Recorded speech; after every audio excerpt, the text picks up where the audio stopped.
This is TWiT. This is a really interesting phone, and the jury's still out on whether it's just a brilliant exercise in marketing, or actually the killer phone for 2014. Yep. It's the OnePlus One. OnePlus, that's one word, and then One, another word. So, you know, it starts off a little with a little bit of confusion. It's also a little weird and suspicious because the company OnePlus One OPO, it was created by folks who left, maybe didn't leave, Oppo, which is a great company that makes Blu-ray devices we recommend, and a fantastic phone, the Find. This reminds me a lot of the latest Find, the Find 7. Yeah. It also looks a little bit, as you mentioned, like the new Xiaomi phone. Yeah, the Mi 4, I believe, that was announced today. But there are a couple of things that make this phone particularly exciting to geeks. First of all, it's low price. It's Nexus priced. Yeah, it's pretty crazy. It's $299 for the 16 gig model, or $349 for the not 32 gig model, 64 gig model. So it jumps from 16 to 64 with that $50 pricing. At that price, and by the way, this isn't some stripped down cheap phone. No. They even call it, and I think they're probably fairly accurate, a flagship killer. It's high end in every respect. Yeah, and I mean they got a lot of promotion, a lot of press, because they really came out of the gates before they even showed any pictures of the phone. They had this whole, like, I don't know if you remember, 2 weeks of kind of leaking out, you know, day by day, like, here's another great thing that this phone that you've never heard of by this company you've never heard of does, and by the way, it's going to live up to the hype. It's really an exercise in brilliant marketing. The final thing they did that really gets geeks excited is, instead of having a customized version of Android on it that was made by the company, like TouchWiz or HTC Sense, this is CyanogenMod. Yeah, and it's a special version of CyanogenMod, actually designed for this phone. It's CyanogenMod. What is it, CyanogenMod? 11S. What is CyanogenMod? Yeah, tell it for people who don't know. CyanogenMod began as an open source kind of overlay replacement for Android. It's based on the created by the community. It's based on the Android operating system, because that's open source.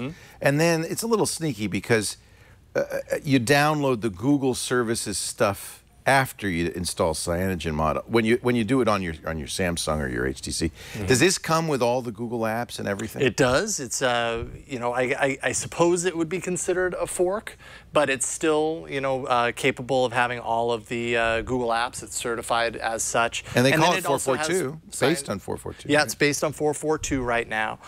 They promise 2 years worth of upgrades for this phone. And they promise that once Android L, which is the next version of Android, is released, they'll have an update on this phone within 3 months. Well, the CyanogenMod team's very good. They're very quick, they're fast. You know, I mean, that is attractive to geeks because, among other things, it may be more private than the Android versions coming from big companies. And they do keep it up to date. They add to it all the time. But I've found also that it could be a little flaky, a little buggy, depending on the hardware you're running it on. Yeah, I mean, CyanogenMod, the strength of CyanogenMod, really, I'll get that reflection out there, is its customizability. I mean, you can customize this to the gills. They've got a theme engine that's built, that's included. And actually, the theme engine, you can pay for different themes. So what you're seeing right now is kind of the stock CyanogenMod theme, but I can go into the theme showcase here, and you can buy all these other themes if, you know, if that tickles your fancy, I suppose. $1.99, $2.23. You got to be okay to pay a little bit for it. So some people are going to be like, no way, I'm not going to pay to skin my phone, but other people might be interested in it. It's really a desirable phone from a lot of people's points of view. Give us the rundown, and then, by the way, we should thank the guy who got us this phone, because this is the really annoying thing. It's hard to get. Yes. You have to get an invite or play a game. This was the phone, remember, where the company asked people to destroy their old phone, post a video so that they could get the opportunity to buy one. They just put out 5,000 more invites today. I was just going to say, yes, it's called the Blizzard of Invites. So, but you have to be invited to buy this phone. Yeah, pretty much still. You have to have an invite, or, you know, some people in the chat room also are pointing out that you can find it in stores. The problem is a lot of these stores are overseas. So, you know, like I was looking at a story yesterday that, yes, it had a version of the OnePlus One in stock, but it, you know, it was overseas in China, I believe, and I'm not even sure that it was running CyanogenMod on that version. So, you know, there's a little bit of ambiguity there. You don't walk into a Verizon store, an AT&T store. No, this is pretty much sold unlocked and meant to be bought outside of the carrier restriction. Bootloader is unlocked? It is, let's see here, it is an unlocked device. You still have to root it. The carrier. earlier, but you can root it. Well, yeah, I'm pretty positive you could root that. I would be really super surprised if you couldn't. I don't know that for sure, but I'd be surprised if you couldn't. Run down the. It's CyanogenMod. Come on, they built their business. I think it should be that unlocked. root their device. Yeah. So Run down the features, the specs. You bet. Qualcomm Snapdragon 801 processor. Top of the line. Top of the line. 2.5 gigahertz quad core. So this is the same as the Galaxy S5. 3 gigs of RAM. So screaming on RAM. Nice. Non-removable 3100 milliamp hour battery. 3100.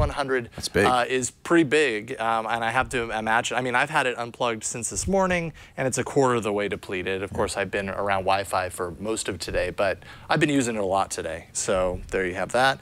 It's a 5.5-inch 1080p full HD display. Big screen. 401 pixels per inch, if you care about that. A 13-megapixel rear-facing camera on the back, and a 5-megapixel front-facing camera. That's high spec also. Yeah, good pictures so far. I've taken a couple, and I've been pretty happy with them, but they've been in all great light. Right. So the real trick is, how does it do at night? You just got this yesterday. We're not really. This is more a preview than anything. I've only had 24 hours to play with it. So let's see here. Yes, it is unlocked. CyanogenMod. I told you they're going to have the update to Android L within 3 months of the official release.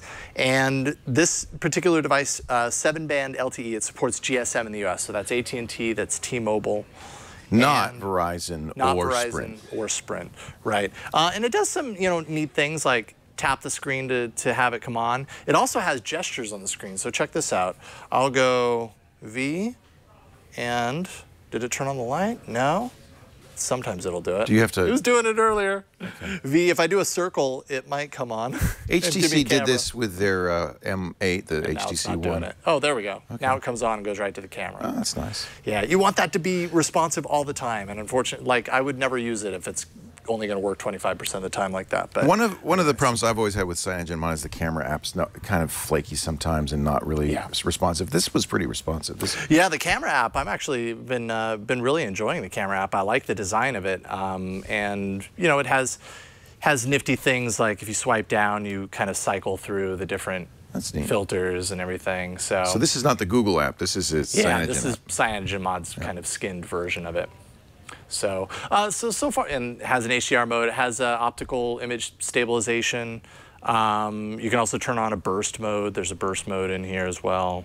So it's not a flagship killer, but it's comparable with the top-of-the-line phones from Samsung, HTC, LG. I mean, when you take it price per performance, I mean, for half the price. I mean, just taking a look at the processor, the RAM that's inside, 3 gigs of RAM, the 801 Snapdragon.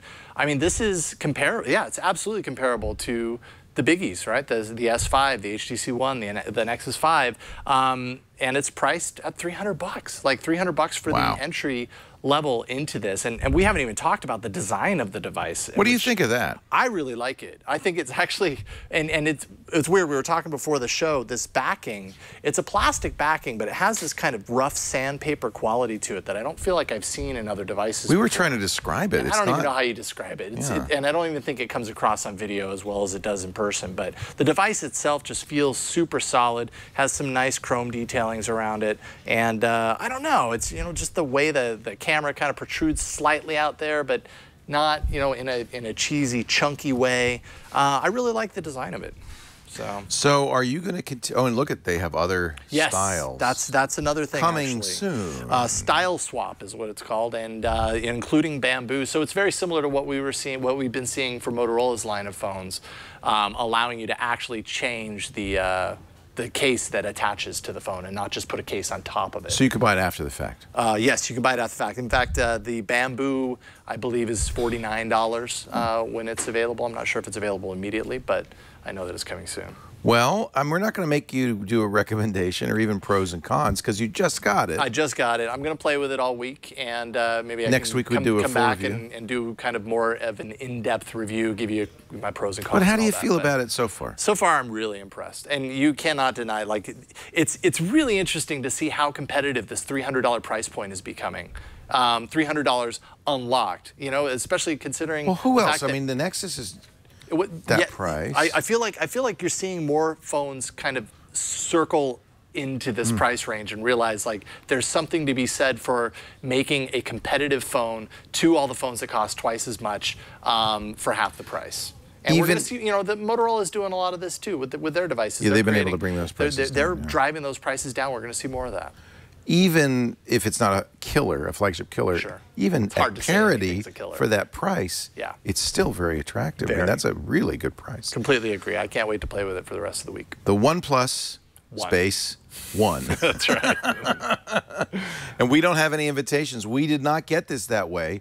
We're very grateful to a listener, viewer, who sent you a note, right? Do you remember his name? I don't remember his name, but you know what? Next week's the full review, and he's going to get his name called out on the show.